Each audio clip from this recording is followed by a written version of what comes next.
பருப்பு போட்டிருக்குறேங்க.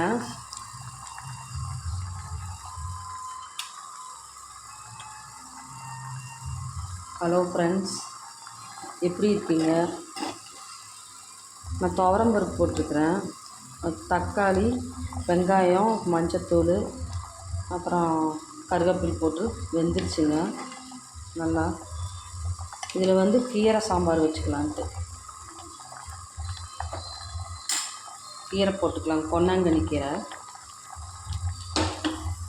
அரிஞ்சு வச்சுருக்குறேங்க. நல்லா வீட்லேயே வந்ததுங்க, வீட்டில் வச்சுருக்கிறேன். கீரை போட்டுக்கலாம்.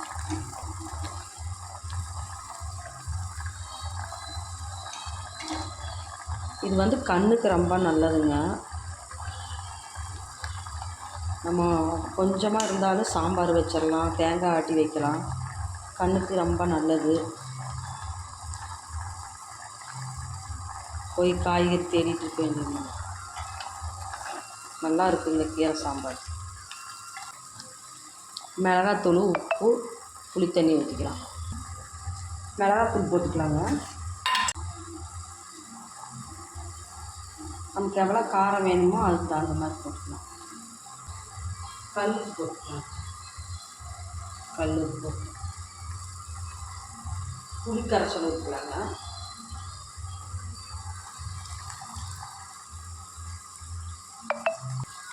நல்லா கலக்கி விட்டுக்கலாங்க.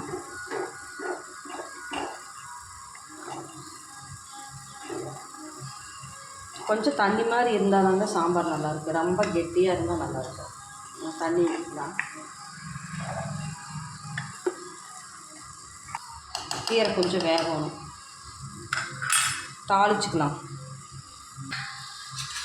எண்ணெய் ஊற்றிக்கலாங்க. சாம்பார் இட்லிக்கு வச்சுக்கலாங்க. நான் இட்லி ஊற்ற போகிறேன்.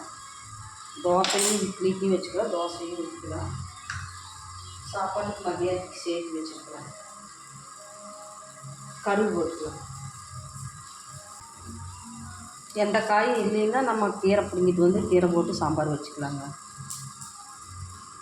நல்லாயிருக்கும் கீரை சாம்பார், பாரம்பரிய சாம்பார். வெங்காயம் போட்டுக்கலாங்க. தாளிச்சுக்கலாம். வெங்காயம், கருவேப்பிலை. வெங்காயம் வெந்துருச்சுங்க, எடுத்து ஊற்றிக்கலாம்.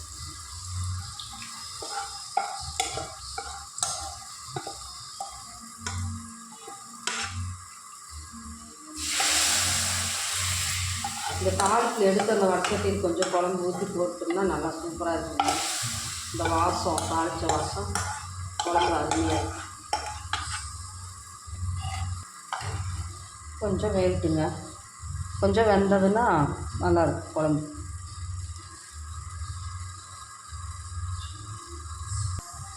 குழம்பு நல்லா வெந்துருச்சுங்க, இறக்கிடலாம். கீரை சாம்பார் மண் சட்டியில் செஞ்சால் ரொம்ப வாசமாக நல்லா இருக்குங்க. இது அப்படியே வச்சுக்கலாம், உங்களுக்கு மாற்ற வேண்டியதில்லை. அந்த வாசம் நல்லா இருக்குது குழம்பு. அதனால தான் நான் மண் சட்டியில் வச்சு அப்படியே வச்சுருவேன். இது மாதிரி நீங்களும் செஞ்சு பாருங்கள். செஞ்சு பார்த்துட்டு கமெண்ட்டில் சொல்லுங்கள்.